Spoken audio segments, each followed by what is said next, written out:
camping here, and we're having a visit from Rosita, Salsita. She's going to show us how to make honey mango salsa. So first off, how did you get started with this?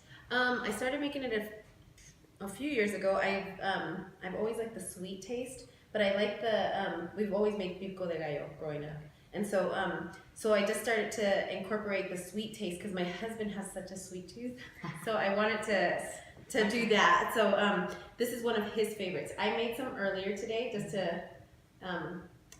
for home, and they already finished the whole bowl before I even came here. Goodness. Yes. So many things you so can this use is it in. Yes, they love it. They love. I mean, you can eat it a spoonful. It's so good. So people like come off from all over to get this from her here in Henderson, Nevada.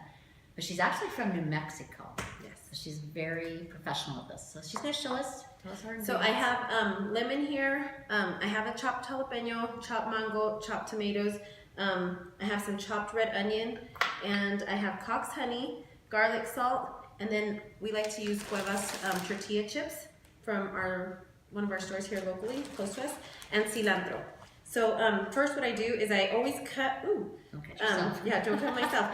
I always cut my lemon first, and I squeeze my lemon into my bowl. I like to do this because I like to add my jalapeño next. Oh, and it I was adds. doing that backwards. No wonder I can't get all the juice out. Oh, I just learned something. yes. So make sure you put your lemon. Oh, be careful. That's all right. I deserve that one.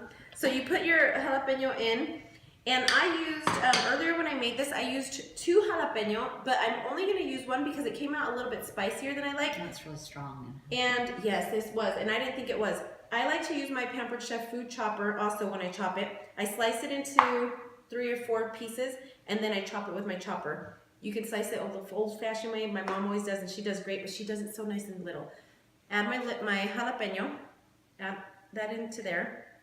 Then I take my my red onion. Now red onion, because it's so pretty with all the colors and stuff. So I chop my red onion and I chop that in there. But one little trick about the red onion, a lot of times people cut your red onion. What you do is you don't go all the way to the end of the red onion or any onion. You just slice down little slices, and then that way it holds together better. And then you can slice it easily. And then that's the way that it comes out really nice and well, you also taught me how to cut a watermelon properly, and I can whip that baby out now real fast. I do remember you saying that. Then I take my cilantro, I cut that up, and then I always use my food chopper for this also. I like your food chopper. I love it. I squeeze it all as much as I can in there. It's kind of loud. And get all the pieces in there. You don't want to chop it real fine. You want it to have some big leaves in there still. It makes it look just so much prettier. Especially if you're having company over, it just looks so much nicer. Just give it a little shake. Okay, we'll have to clean this up after. That's all right. Dump it into your bowl. Okay. Now you can add your tomatoes. I did 3 tomatoes here. The hot house, you can use any type of tomato that you'd like. I usually buy what's on sale, and they were on sale. But if you're going to use the Roma tomatoes, you want to find tomatoes that are a little bit juicier. So hot house are really good because they usually have a lot of juice to them. I've always used Roma. Okay, that's yes, Roma's usually cheaper, but they were on sale at Winco the other day. So awesome. Mango, chop it up, put it in, and I'll show you a trick on how to do the mango. Yay, because I always have problems with these. Okay, so I washed it already. You take it, you kind of find where the meat is in the center there, and slice down. Aye. Then you turn it, and you'll feel the bone in the middle, that little meat here. My kids like this because then I let them take the skin off, and then they eat around the meat here. Cut it down kind of like an avocado. Now you can flip it.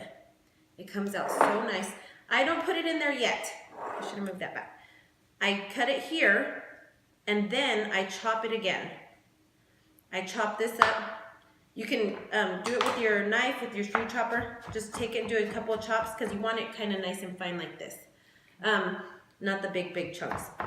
And then we'll go ahead and do this here. You always want to get this a little wet. A little wet. Perfect. It comes out a little faster. Then we do, now this is to taste.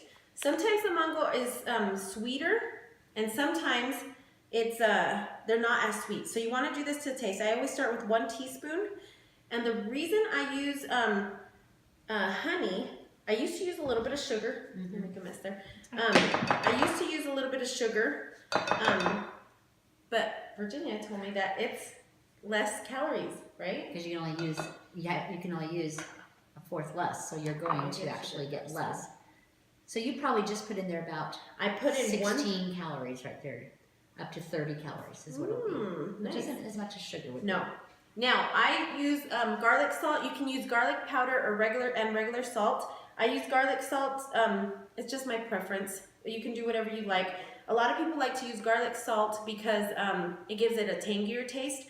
But if you soak your jalapeno in the lemon first, that's what the jalapeno get that tangy taste from the lemon. And always lemon, not lime for this. Salsa, if you're doing like rice, Spanish rice, I like lime for that. But for pico de gallo and mango salsa, it's a lemon for that. Take this.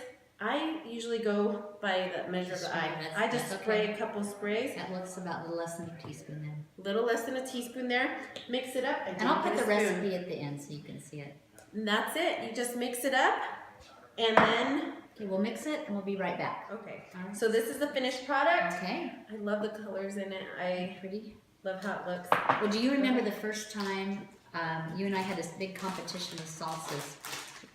And Yes. she actually got, did you get second place? I think I did. Okay, second, I got first place. But she says, yours really isn't a salsa, it's a dip. And she's right, mine really is. All right, so you have to use Cuevas chips to eat it with. And we're good friends, even though she really does make a better salsa, and I win the competition. Okay. So, yummy. Sorry, Em.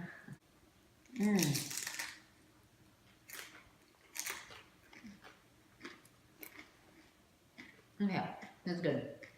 Very good. I would probably put a little more honey in it though, because I got a sweet, I have a sweet tooth just like your husband. Okay, that's what my husband said when I was at home. He said, I would add a little bit more honey. But I know that you're Mexican, so you do like this. Anyway, have a spicy day that's sweet and spicy together. And we want to thank Rosita for your time. Appreciate you coming here and showing us this new recipe. Yeah. Have a great day.